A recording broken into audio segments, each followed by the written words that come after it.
அஸ்ஸலாமு அலைக்கும். Hi friends, welcome to Safina Safi vlog. எல்லோரும் எப்படி இருக்கீங்க? இப்போ சிக்கன் கிரேவி தான் செய்ய போகிறேன். 1/2 கிலோ சிக்கன் எடுத்திருக்கேன். சுத்தமாக கழுவிட்டு எடுத்து வச்சுருக்கேன். 2 வெங்காயம் கட் பண்ணி வச்சுருக்கேன். 2 தக்காளி கட் பண்ணி வச்சுருக்கேன். மசாலா தேவையான பொருட்கள் பார்க்கலாம். ஒரு பாத்திரம் எடுத்து அடுப்பை ஆன் பண்ணிவிட்டு 2 ஸ்பூன் எண்ணெய் ஊற்றிக்கலாம். ஊற்றிட்டு பட்டை, கிராம்பு, ஏலக்காய் போட்டுக்கலாம். வெங்காயம் அறுத்து வச்சுருக்கோம்ல, அதையும் போட்டு நல்லா வதக்கணும். நல்லா வதக்கிட்டு உப்பு 1 ஸ்பூன் போட்டு நல்லா வதக்கணும். உப்பு 1 ஸ்பூன் போட்டு வெங்காயத்தில் உப்பு போட்டு வதக்குனா வெங்காயம் சீக்கிரம் வதங்கிடும். அடுத்து 2 ஸ்பூன் இஞ்சி பூண்டு பேஸ்ட் போட்டுக்கலாம். போட்டு அதையும் நல்லா வதக்கிக்கலாம். மஞ்சத்தூள் 1 ஸ்பூன், மசாலாத்தூள் 1 ஸ்பூன், ஜீரகத்தூள் 1 ஸ்பூன், மல்லித்தூள் 2 ஸ்பூன், மிளகாய்த்தூள் 2 ஸ்பூன் போட்டு நல்லா வதக்கிக்கலாம். வெங்காயத்தோடு நல்லா சேர்த்து வதக்கிட்டு பச்சை வாசனை போகிற வரைக்கும் நல்லா வதக்கிக்கிட்டே இருக்கணும். கொஞ்சம் நேரத்துக்கு நல்லா வதக்கிட்டு தக்காளி அறுத்து வச்சுருந்தோம்ல, அதையும் போட்டு நல்லா வதக்கணும். மறக்காமல் சஃபினா சஃபி vlogக்கு சப்ஸ்கிரைப் பண்ணுங்கள். ஃபேமிலி அண்ட் ஃப்ரெண்ட்ஸுக்கு ஷேர் பண்ணுங்கள். நான் போடுற வீடியோ உங்களுக்கு யூஸ்ஃபுல்லாக இருக்கும்னு நினைக்கிறேன். ஃபஸ்ட்லேருந்து எண்டு வரைக்கும் ஸ்கிப் பண்ணாமல் பாருங்கள். தக்காளியை நல்லா வதக்கிட்டு கொஞ்சம் தண்ணி ஊற்றி நல்லா கிளறி விட்டு மூடி போட்டுடலாம். ஒரு 5 நிமிஷம் இருக்கட்டும். 5 நிமிஷம் கழித்து ஓப்பன் பண்ணி நல்லா கிளறி விட்டு சிக்கனை போட்டுக்கலாம்.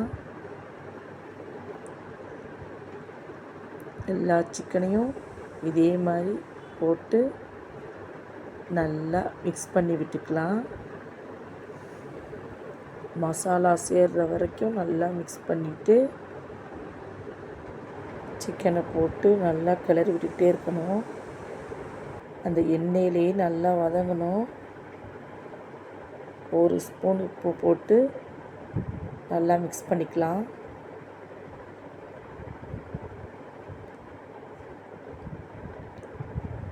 மிக்ஸ் பண்ணிவிட்டு மல்லி புதினா கொஞ்சம் அறுத்து வச்சுருக்கேன், அதையும் போட்டுக்கலாம். போட்டு நல்லா கிளறி விட்டு கொஞ்சம் தண்ணி ஊற்றி நல்லா கிளறி விட்டுக்கலாம். கொஞ்சம் தண்ணி ஊற்றி நல்லா கிளறி விட்டுக்கலாம். மூடி போட்டு 20 நிமிஷம் வேக வச்சுக்கலாம் சிக்கனை. ஒரு 20 நிமிஷம் கழித்து ஓப்பன் பண்ணி பார்த்தா நல்லா திக்காகிடுச்சு பாருங்கள். அவ்வளோதான், சிக்கன் கிரேவி சூப்பராக ரெடி ஆகிடுச்சு. அடுத்து சிக்கனை ஃப்ரை பண்ணிவிட்டு சஹருக்கு ரெடி ஆகிட்டோம். சஹருக்கு சாப்பாடெலாம் எடுத்து வச்சுட்டு தண்ணிலாம் எடுத்து வச்சுட்டு உட்காந்தாச்சு. நம்ம வீட்டில் இன்றைக்கி என்ன சஹர் சாப்பாடுன்னு பார்க்கலாம். White rice, chicken gravy, chicken fry. இதுதான் இன்றைக்கி நம்ம வீட்டு சஹர் சாப்பாடு. உங்கள் வீட்டில் என்ன சஹர் சாப்பாடுன்னு கமெண்ட் பண்ணுங்கள். சாப்பிட்டுட்டு நிறைய தண்ணி குடிங்க. வெயில் அதிகமாக இருக்குது. குழந்தைகளுக்கும் நிறைய தண்ணி குடிக்க சொல்லுங்கள் சஹர் செய்யும்போது. சாப்பிட்டு முடிச்சுட்டு நியத்து வச்சுட்டு தொழுதுட்டு ஓதிட்டு படுத்தோம். அடுத்து இஃப்தாருக்குள்ள வேலையை ஆரம்பிச்சிட்டேன். ஃபஸ்ட்டு கேரமல் கடப்பாசி செய்ய போகிறேன். அதுக்கு 20 கிராம் கடப்பாசியை எடுத்து சின்ன சின்னதாக கட் பண்ணி ஒரு பவுலில் வச்சுக்கலாம். இதே மாதிரி கட் பண்ணி வச்சிங்கன்னா ஈஸியாக ஊறிடும். இப்போ கொஞ்சம் தண்ணி ஊற்றி இதை ஊற வச்சிடலாம். ஒரு அரை மணி நேரம் ஊறட்டும். அப்போ தான் கடப்பாசி சீக்கிரம் கரையும். இந்தளவுக்கு தண்ணி ஊற்றி ஊற வச்சுருங்க. ஒரு பாத்திரம் எடுத்து அடுப்பில் வச்சு அடுப்பை ஆன் பண்ணிவிட்டு கடப்பாசியை ஊற வச்சோம்ல அதை ஊற்றி நல்லா காய்ச்சிக்கலாம். கடப்பாசி கரைகிற வரைக்கும் நல்லா காய்ச்சிக்கிட்டே இருக்கணும். இப்போ நல்லா கரைஞ்சிருச்சு பாருங்கள். இப்போ இது ஒரு பக்கம் இருக்கட்டும். ஒரு பாத்திரத்தை அடுப்பில் வச்சு அடுப்பை ஆன் பண்ணிவிட்டு சர்க்கரை 4 ஸ்பூன் இதே மாதிரி போட்டுக்கலாம். போட்டு அடுப்பை சிம்மில் வச்சுட்டு இப்படியே நல்லா கரைச்சிக்கலாம். ப்ரௌன் கலர் வர்ற வரைக்கும் இதே மாதிரி நல்லா கிளறி விட்டுக்கணும். ப்ரௌன் கலர் ஆயிடுச்சு பாருங்கள். இப்போ ஒரு கப் பால் ஊற்றிக்கலாம். ஊற்றிட்டு அடுப்பை ஆஃப் பண்ணிடலாம். பால் ஊற்றின உடனே கெட்டியாயிடும். நல்லா கிளறி விட்டு இப்போ அடுப்பை ஆன் பண்ணிக்கலாம். ஆன் பண்ணிவிட்டு கிளற கரைஞ்சிடும். இப்போ நல்லா கரைஞ்சிருச்சு பாருங்கள். அடுத்தது நம்ம கடப்பாசி காய்ச்சிட்டு இருந்தோம்ல அதை ஊற்றிக்கலாம். ஊற்றி நல்லா கலந்து விட்டுக்கணும். அடுப்பை சிம்மில் வச்சுட்டு நல்லா கலந்து விட்டுக்கிட்டே இருக்கணும். விடாமல் கலந்து விட்டுக்கிட்டே இருக்கணும். அடுத்து 2 ஸ்பூன் சர்க்கரை போட்டுக்கலாம். சர்க்கரை போட்டு அதையும் நல்லா கலந்து விட்டுக்கணும். சர்க்கரை கரைஞ்ச பிறகு அடுப்பை ஆஃப் பண்ணிடலாம். ஆஃப் பண்ணிவிட்டு ஒரு பவுலில் ஊற்றிக்கலாம். ஊற்றி இது நல்லா ஆறட்டும். நல்லா ஆறின பிறகு ஃப்ரிட்ஜில் வச்சிடலாம். கடப்பாசி சூப்பராக ரெடி ஆகிடுச்சு. அடுத்து வாட்டர்மெலான் ஜூஸ் தான் செய்ய போகிறேன். ஒரு பழத்தை எடுத்து பாதியாக கட் பண்ணிக்கலாம். கட் பண்ணிவிட்டு பாதி பழத்தை எடுத்து சின்ன சின்னதாக கட் பண்ணி வச்சுக்கலாம். கட் பண்ணிவிட்டு விதைகள் எல்லாத்தையும் எடுத்துக்கலாம். அந்த விதையோடு போட்டு ஜூஸ் போடக்கூடாது, நல்லா இருக்காது. பழத்தை கட் பண்ணி விதை எல்லாத்தையும் எடுத்து வச்சுருக்கேன். ஒரு பவுலில் எடுத்து வச்சுருக்கேன். இந்த மாதிரி சின்ன சின்ன பீஸாக கட் பண்ணி வச்சுக்கணும். இப்போ ஒரு மிக்ஸி ஜார் எடுத்து வாட்டர்மெலான் போட்டுக்கலாம். பாதி பழம் எடுத்திருக்கேன். போட்டுட்டு உப்பு ஒரு சொட்டு போட்டுக்கலாம். போட்டுட்டு பாதி லெமன் பிழிஞ்சு வச்சுருக்கேன், அதையும் ஊற்றிக்கலாம்.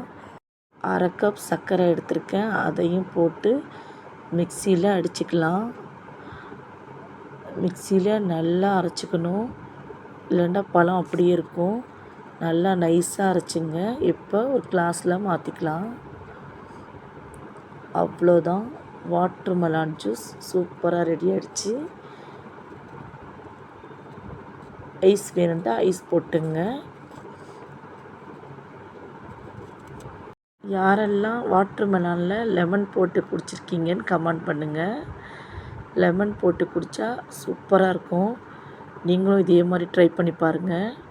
ட்ரை பண்ணி பார்த்துட்டு எப்படி இருக்குன்னு கமெண்ட் பண்ணுங்கள். அடுத்து இடியப்ப சோறு எப்படி பண்ணுறதுன்னு பார்க்கலாம்.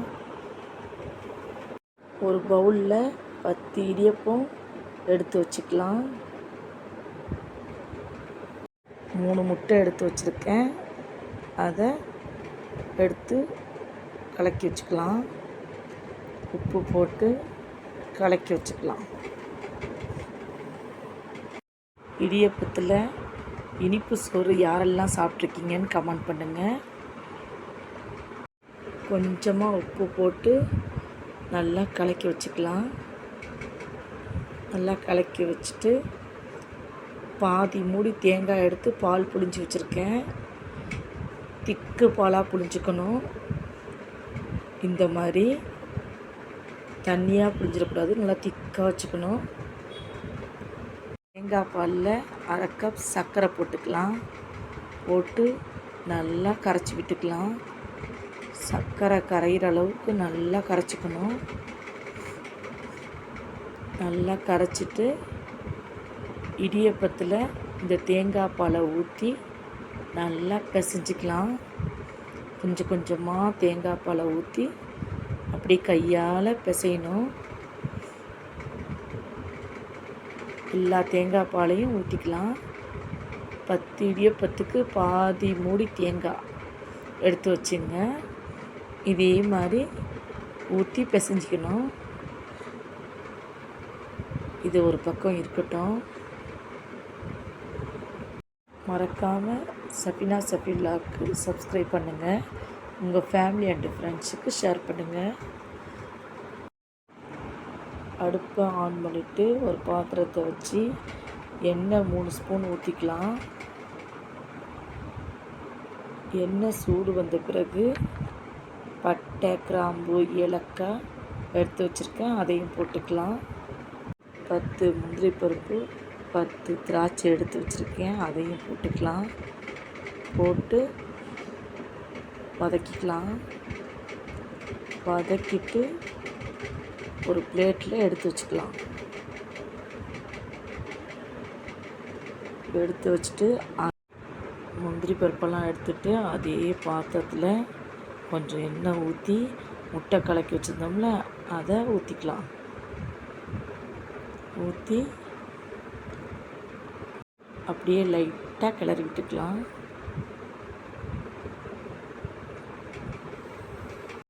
முட்டையை கொஞ்சம் கொஞ்சமாக கிளறி விட்டு நல்லா முட்டை வேகிற வரைக்கும் கிளறி விட்டுக்கிட்டே இருக்கணும். இந்தளவுக்கு இதே மாதிரி நல்லா எண்ணெயில் கிளறிக்கிட்டே இருக்கணும். அப்போ தான் முட்டை நல்லா வேகும். இப்போ பாருங்கள், முட்டை கொத்து மாதிரி ஆயிடுச்சு. இதே மாதிரி தான் செஞ்சு வச்சுக்கணும். இப்போ இடியப்பம் எடுத்து வச்சுருந்தோம்ல அதை அந்த முட்டையில் போட்டுக்கலாம். போட்டு எல்லா இடியப்பத்தையும் போட்டு நல்லா மிக்ஸ் பண்ணிக்கலாம்.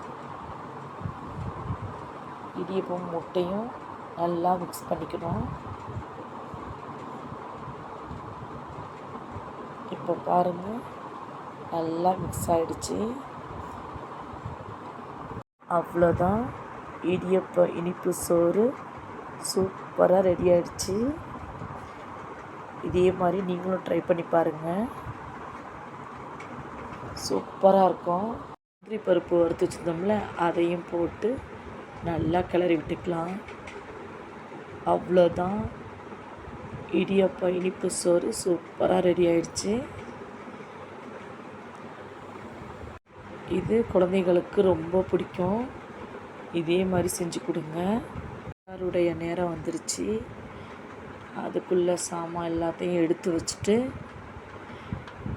நோன்பு திறக்க உட்காந்துட்டோம். நோன்பு திறக்க என்ன சாப்பாடுன்னு பார்க்கலாம். இடியப்ப சோறு, நோன்பு கஞ்சி,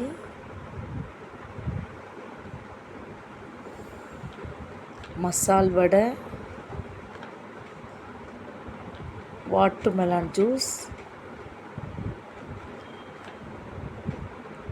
கேரமல் கடப்பாசி. இது தான் இன்றைக்கி எங்கள் வீட்டு இஃப்தார் சாப்பாடு. உங்கள் வீட்டில் என்ன சாப்பாடுன்னு கமெண்ட் பண்ணுங்கள். அல்ஹம்துலில்லாஹ், நல்லபடி நோன்பு திறந்துட்டோம். சஃபினா சஃபிலாவுக்கு லைக் பண்ணுங்கள், ஷேர் பண்ணுங்கள், சப்ஸ்கிரைப் பண்ணுங்கள், பெல் பட்டன் அழுத்த மறந்துடாதீங்க. தேங்க்ஸ் ஃபார் வாட்சிங்.